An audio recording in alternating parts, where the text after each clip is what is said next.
Bronx pride runs high, but many activists say our borough could do better in offering resources to members of the LGBT community. Right now, Bronx is the only borough in New York City without an LGBT center open to everyone. But as News 12, the Bronx reporter John Diaz explains, that's about to change. No more closet.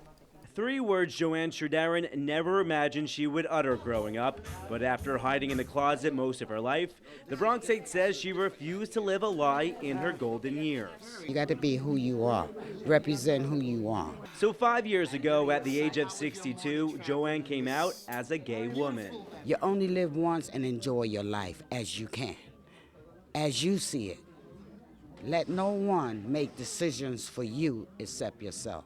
And when the Sage Center opened its doors about 2 years ago, the divorcee and proud mother found a sense of community she was yearning for here in the Bronx. We enjoy each other and we know what to talk about with each other, and we don't have to worry about being embarrassed or somebody looking you down because you're gay. Just come in because we always have something happening. Jose Colazo is the site manager behind the first and largest gay senior center in the borough, serving about 40 people a day. Many of them seen the ugliest face of homophobia back in the 50s and 60s.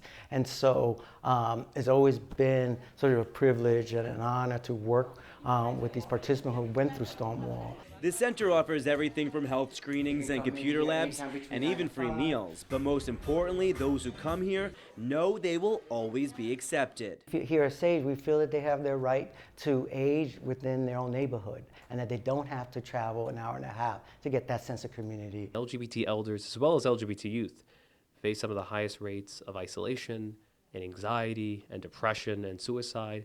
City Councilman Richie Torres praises Sage, but says it's not enough. The LGBT community does not get its fair share from the city budget. Torres is the first openly gay city councilman from the Bronx. He says he has made LGBT rights his priority. My goal is to create a central safe space that can serve as a sanctuary for LGBT people who might be in the closet and who are struggling to come to terms with their sexuality. And not just for seniors. So he says he secured $20 million to convert the old Fordham Library, part of which will be the borough's first LGBT center. I think we all have a need for a safe space. Right? We should have the freedom to be who we are without fear of harassment. Resources that have Joanne happy to know other boys and girls growing up in the Bronx will have the positive support to open the door and step out of the closet and not just see the light that shines from below it. And Councilman Torres says that we should see the opening of that first LGBT center for all ages within the next 3 years. John Diaz,